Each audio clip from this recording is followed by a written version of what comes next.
as an artist, I think within the past 2 to 3 years, I have grown exponentially. And one of those ways was mindless art. And that came to me through TikTok, actually. I saw a TikTok of this artist, and I wish I still had the video. Unfortunately, I don't. But the woman in the video, she was basically saying, have you ever, she called it trash art or trash alien art. And she was just like, it's like the most fun thing for me, and was just like, hey, try it out to all my fellow artists. And at that point in my art journey, I was at a standstill. I wasn't creating anything really. I had thrown away a lot of my art supplies, hadn't touched art in a long time. And I was like, okay, you know, I still have some of my markers. I still have a sketchbook, you know, let's just do whatever. And from that sprung one of my favorite drawings. And I think it's honestly my favorite because it pushed me into where I am now. Was this little alien face. It's my profile photo on Instagram, but this little alien face, just line drawings, and that drawing got me back into painting, which, as you can see in the background, I have that guy, and then I have that little woman there. So it sprung me into mindless art. So I think as creatives, going off of that, as creatives, we sometimes, it's like a mental battle to get up and draw the perfect thing, or feel like we're comparing ourselves, or as artists in whatever form of art you're doing. I remember even when I was mostly doing pencil, I would constantly compare myself to other graphite drawings that I've seen online, or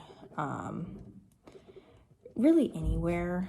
I think as an artist, it's very hard to not compare yourself to somebody who's either naturally gifted, but at the same time, I don't believe any of us are. We have a gift, and it's our choice on whether we want to practice that gift and grow, or to keep comparing ourselves. So let me backtrack. Sometimes it's hard to create art, right? And I feel like for me, my kind of rocket launch moment was this mindless art. And in doing so, it not only became a practice for me to even get out of bed and at least get my hand going, you know, like, okay, I'm drawing something, and then, you know, sometimes that something becomes a painting, or, you know, an abstract painting or an abstract drawing, marker, whatever.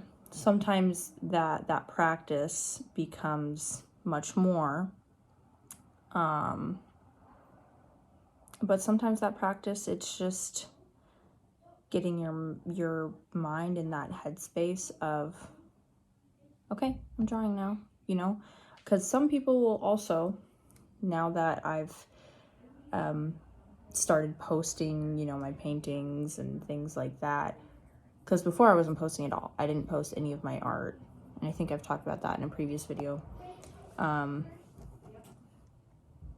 yeah, I never really posted my art before, so when I did, and it was like all these alien creatures, people were like, can she even draw?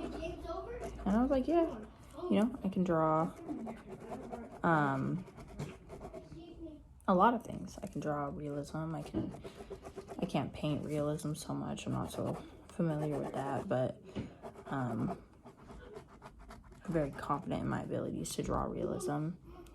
And it, I think, became one of those things where I was I'm such a perfectionist, and I feel like drawing realism, it became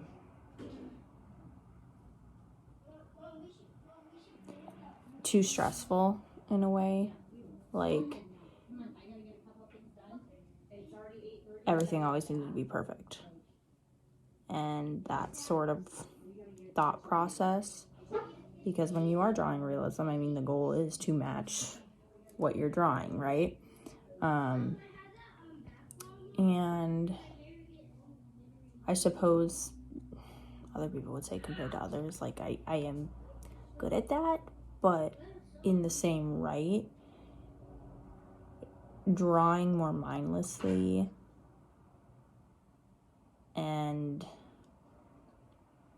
almost childlike it made art fun again, whereas the drawing realism, it made it more stressful, it made it more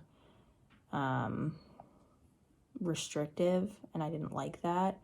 So going back to that root of putting the fun in it, putting, you know, the color back into it, drawing some squiggly lines on a canvas for no reason, it made art more fun. And bringing that into my practice, I think, was one of the best things that I could have done for my art career as a whole. And I think if you're an artist struggling with the comparing of oneself, the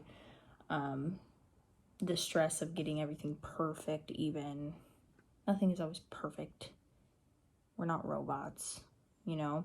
So practicing those mindless squiggles, or even, you know, like this is what I just did in probably less time than I've been talking, because I got a little distracted, but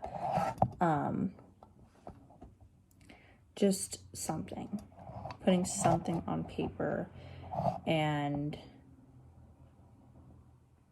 getting yourself in the routine of that is, like I said, one of the best things that I've ever done for my art journey.